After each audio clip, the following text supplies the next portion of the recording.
বিসমিল্লাহির রহমানির রহিম। আসসালামু আলাইকুম সুপ্রিয় ছাত্রছাত্রীবৃন্দ। সরকারি হলঙ্গা কলেজে আয়োজিত অ্যাকাউন্টিংয়ের এই অনলাইন ক্লাসে তোমাদের স্বাগত জানাই। আজকে আমরা ইনটেনজিবল বা অস্পর্শনীয় সম্পত্তি নিয়ে কথা বলব। প্রথমে আমরা জানবো যে ইনটেনজিবল অ্যাসেট কাকে বলে। যে সম্পত্তির বাস্তব অস্তিত্ব নেই, ধরা বা দেখা যায় না, তাকে ইনটেনজিবল অ্যাসেট বলে। যেমন গুডউইল, প্যাটেন্ট, ট্রেডমার্ক, ব্যবসায়িক নাম, লিজ হোল্ডার, ব্র্যান্ড নেম ইত্যাদি হচ্ছে এটা। তাহলে এটা যে প্রকারভেদ আছে, এটা হচ্ছে 6 প্রকার আছে। এটা হচ্ছে মার্কেটিং রিলেটেড ইনটেনজিবল, এটা কাস্টমার রিলেটেড ইনটেনজিবল অ্যাসেট, এটা হচ্ছে আর্টিস্টিক রিলেটেড ইনটেনজিবল অ্যাসেট, এটা হচ্ছে কন্ট্রাক্ট রিলেটেড ইনটেনজিবল অ্যাসেট, আর এটা হচ্ছে প্রযুক্তি বা টেকনোলজি রিলেটেড ইনটেনজিবল অ্যাসেট, আর এটা হচ্ছে গুডউইল। এখন এই যে ইনটেনজিবল অ্যাসেট, এগুলো কিন্তু কী করা যায় না, ধরা ছোঁয়া যায় না, কিন্তু এগুলো কিন্তু খুবই গুরুত্বপূর্ণ আর কি। আচ্ছা, এখন এটার আয়ুষ্কাল নির্ধারণে বিবেচ্য যে বিষয় আছে, এটা অনেক সময় চুক্তি দ্বারা নির্ধারিত হয় যে এত বছর এটার আয়ুষ্কাল হবে। মেয়াদ বৃদ্ধির শর্ত থাকে, অকজ হওয়ার সম্ভাবনা থাকলে সেটা বিবেচনা করা হয়। উদ্দেশ্য পূরণে ব্যর্থতা থাকলে সেটাও কী করা হয়, বিবেচনা করা হয়। এখন আমাদের এই অস্পর্শনীয়তে সুনামটা কিন্তু খুব গুরুত্বপূর্ণ, এবং সুনামের নিয়ে এটার বিশদে নিয়ে আলোচনা করা হয়। এখানে সুনাম যে শ্রেণীবিভাগ, সেটা হচ্ছে 6 প্রকার। একটা হচ্ছে অবস্থান ভিত্তিক বা লোকেশন বেসড, এটা হচ্ছে ট্রেডিশনাল বেসড, এটা হচ্ছে পার্সোনাল কম্পোনেন্ট বেসড, এটা হচ্ছে প্রোডাক্ট বেসড, এটা হচ্ছে অপারেটিং বেসড, এটা হচ্ছে কন্ট্রোলিং বেসড। এইভাবে এই সুনাম আছে। সুনামটা কিন্তু ইনটেনজিবলের মধ্যে খুব গুরুত্বপূর্ণ আর কি। অন্যান্যগুলো যতটা না গুরুত্বপূর্ণ, সুনাম তার চেয়েও কি গুরুত্বপূর্ণ। এখন আমাদের এই সুনাম ছাড়াও কিন্তু আরও অনেক প্রকার ইনটেনজিবল অ্যাসেট আমরা দেখতে পাই আর কি। তার মধ্যে একটা হচ্ছে ট্রেডমার্ক। ট্রেডমার্ক হলো যে সকল স্পর্শনীয় সম্পত্তি বাজারজাতকরণ সম্পর্কিত এবং প্রাথমিকভাবে পণ্য এবং সেবার বিজ্ঞাপন তথা বিক্রয় প্রসারে কাজ করে, তাকে সেটা হচ্ছে ট্রেডমার্ক। এটার বৈশিষ্ট্য হচ্ছে 4টি। একটা হচ্ছে চিহ্নিতকরণযোগ্য, জীবনকাল থাকে, অবলোপন করতে হয়, এবং এটা বাজারজাতকরণ সম্পর্কিত বা মার্কেটিং সম্পর্কিত।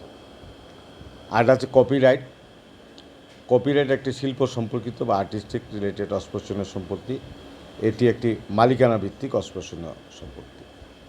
অ্যান্ড কপিরাইটের যে শ্রেণীবিভাগ, এটা আছে 6 প্রকার। একটা আছে পাবলিক পারফর্মিং রাইট, একটা হচ্ছে পাবলিক পারফরমেন্স লাইসেন্স,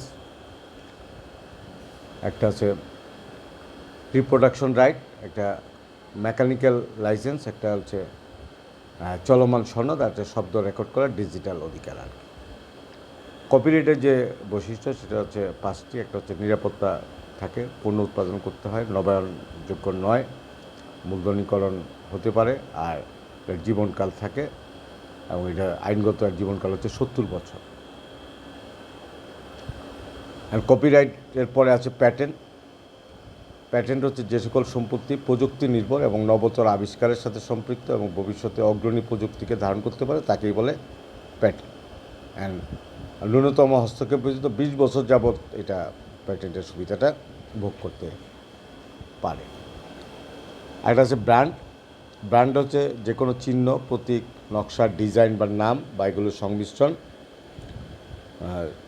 যেগুলো কোম্পানিকে এগিয়ে দেয়। আর ব্র্যান্ড কিন্তু পৃথিবীতে এখন খুবই জনপ্রিয় টার্ম, এবং ব্র্যান্ডের মাধ্যমে অনেক ভালোভাবে চলতেছে। এখন এই যে এই ব্র্যান্ড আছে অনেক প্রকার। এটা আছে ব্যক্তিগত, আছে প্রাতিষ্ঠানিক, আছে আছে। তারপর ব্র্যান্ড কীভাবে মার্কেটিং করা যাবে, ব্র্যান্ড কীভাবে ব্যবস্থাপনা হবে, এটা নিয়ে কিন্তু পৃথিবীতে এখন খুব ভালো আলোড়ন আছে আর কি। তারপর ট্রেডমার্ক আছে একটা। ট্রেডমার্ক হচ্ছে কোনো নিবন্ধিত ট্রেডমার্ক অথবা পণ্যের সাথে সম্পর্কে এমন মার্ক চিহ্ন যার মাধ্যমে ওই পণ্যের ওপর মার্ক ব্যবহারকারীর অধিকার বোঝায় আর কি। এখন এগুলো কিন্তু কী করা যায়, মানে হিসাব রেখনের যে প্রক্রিয়া, সেটা কিন্তু এক এক রকম প্রক্রিয়া আর কি। যেমন কিভাবে অবলম্বন করতে হবে, কিভাবে আনতে হবে, তা আমরা ধরুন 5টা জিনিসের কথা বলি এখানে। প্যাটেন্ট একটা, কপিরাইট একটা, ট্রেডমার্ক একটা, ফ্র্যাঞ্চাইজি একটা, গুডউইল একটা। এখন এগুলোর লিগ্যাল লাইফ কিন্তু আছে প্রত্যেকটারই। একটা হচ্ছে প্যাটেন্ট যেমন 70 বছর আর কি, আর ট্রেডমার্ক হলো 20 বছর, আর ফ্র্যাঞ্চাইজি এটা চুক্তি অনুযায়ী হয়, আর গুডউইলের ক্ষেত্রে এটা অ্যাপ্লিকেবল না। আর কপিরাইটের হলো আর্টিস্টের লাইফে এটা ডিপেন্ড করে। তাহলে এই জিনিসগুলো যদি আমরা একসাথে বুঝি তাহলে অঙ্কটা করতে সুবিধা হবে আর কি। যেমন প্যাটেন্টের ক্ষেত্রে, প্যাটেন্ট কি? এটা হচ্ছে right to manufacture, sell, control and invention, এবং এটা কিন্তু প্যাটেন্ট অফিস থেকে এটা দেওয়া হয় আর কি। এটা কস্ট হচ্ছে অ্যাকুইজিশন কস্ট। আর প্যাটেন্টের ক্ষেত্রে জার্নাল যেটা হবে, patent expense debit, patent credit, amortisation করতে হবে। আর এইখানে যেটা স্মরণযোগ্য যে অন্যান্য ক্ষেত্রে যেটা ডিপ্রিসিয়েশন, এইটা এখানে কী হবে, অ্যামোর্টাইজেশন হিসাবে চিহ্নিত হবে। তাহলে প্যাটেন্টের যে অ্যামোর্টাইজ করতে গেলে amortisation expense debit, patent credit. তাহলে আমার প্যাটেন্টের ডেফিনিশন আমরা জানলাম, লিগ্যাল লাইফ জানলাম, কস্টও জানলাম, এবং অ্যামোর্টাইজেশন যে এন্ট্রি সেটাও আমরা জানলাম। 2 নম্বর কপিরাইটের ক্ষেত্রে, কপিরাইটের ডেফিনেশনটা কি? Right to reproduce, sell and artistic or published work. আর এটার লিগ্যাল লাইফ হচ্ছে আর্টিস্টের যে লাইফ, সেই লাইফ লং। আর কস্ট হচ্ছে অ্যাকুইজিশন প্লাস লিটিগেশন কস্ট, এই দুইটা মিলে কস্ট হয়। আর এটার এক্সপেন্স হবে অ্যামোর্টাইজেশন, যে জার্নাল হবে সেটা কপিরাইট এক্সপেন্স ডেবিট, কপিরাইট হবে ক্রেডিট। 3 নম্বর আমরা ট্রেডমার্ক সম্পর্কে জানবো।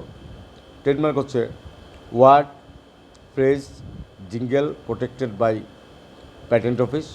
এটার মেয়াদ হচ্ছে 20 ইয়ার্স। এটা হচ্ছে অ্যাকুইজিশন কস্ট, লিটিগেশন কস্ট মিলে হয়। এটা জার্নাল হবে trademark expense debit, trademark credit. আর ফ্র্যাঞ্চাইজি হচ্ছে right to carry on an enterprise in geographical area or in public property. এটা বিভিন্ন রকম মেয়াদ হয়, লিগ্যাল লাইফ। আর কস্ট হচ্ছে অ্যাকুইজিশন কস্ট, লিটিগেশন কস্ট মিলায় হয়, আবার cost of franchise, licence, permit সব মিলায়। আর franchise expense debit, franchise credit. আর গুডউইল হবে arise when an enterprise business is purchased represent amount paid over the above the values of the acquired. এটা কোনো লিগ্যাল লাইফ নাই।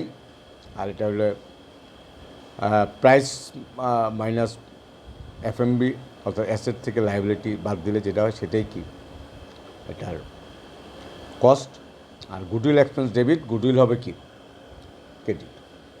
তাহলে এই যে 5 প্রকারের ইনটেনজিবল বললাম, এই ইনটেনজিবলগুলোই হচ্ছে অঙ্কের জন্য এখানে প্রযোজ্য হবে।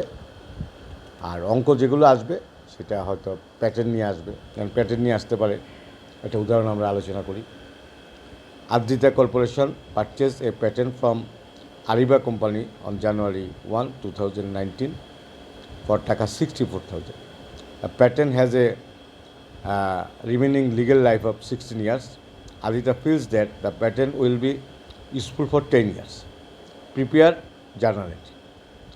তাহলে এখন প্যাটেন্ট যখন পারচেস করা হচ্ছে তখন হবে প্যাটেন্ট ডেবিট, ক্যাশ ক্রেডিট। এটা কিনা হচ্ছে 64,000 টাকা, হবে কি 64,000 টাকা। কিন্তু প্যাটেন্ট অ্যামোর্টাইজ যখন করব, এটা যদিও কিনা হয়েছিল 16 বছরের জন্য, কিন্তু যে কিনছে সে মনে করতেছে এটা 10 বছরের বেশি ইউজফুল হবে না। তাহলে 10 ভাগের 1 ভাগ কী করতে হবে, অ্যামোর্টাইজ করতে হবে। সেটাও কী হবে, patent amortisation expense debit, patent account credit 6,400 টাকা। তো 10 ভাগের 1 ভাগ এটা হবে আর ঠিক। ফ্র্যাঞ্চাইজির জন্য একই কথা। যেমন ফ্র্যাঞ্চাইজি আমি ক্রয় করলাম, তাহলে ফ্র্যাঞ্চাইজি ডেবিট হবে, ক্যাশ কী হবে, ক্রেডিট হবে। ফ্র্যাঞ্চাইজি যখন শেষ হবে তখন কী হবে, franchise expense debit, franchise credit. তাহলে আমরা বুঝতেই পারলাম যে ফ্র্যাঞ্চাইজি, প্যাটেন্ট সব একই ঘটনা। তারপরে যদি এমন হয় যে কখনো আমাদের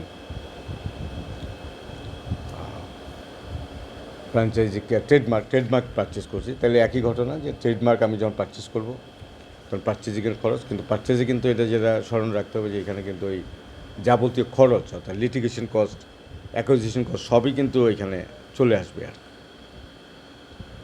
তাহলে আমরা এইভাবে কী করব, পারচেজের খরচটা করব।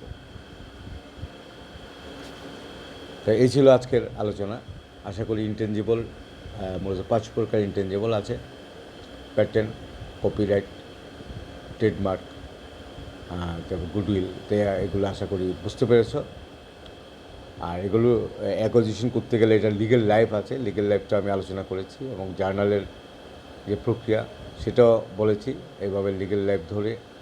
আর যেই মূল্যেই পারচেজ করা হোক, যত বছরের জন্য পারচেজ করা হোক, পরবর্তীতে যদি যে পারচেজ করছে সে যদি মনে করে যে এটা লিগ্যাল লাইফ কম হবে, তাহলে ওই বছর দিয়ে কিন্তু কী করতে হবে, ভাগ দিতে হবে। আশা করি সবাই বুঝতে পেরেছ। পরবর্তী আলোচনা দেখা আমন্ত্রণ জানিয়ে আজকের মতো এখানেই শেষ করছি। সবাই ভালো থাকো। আসসালামু আলাইকুম।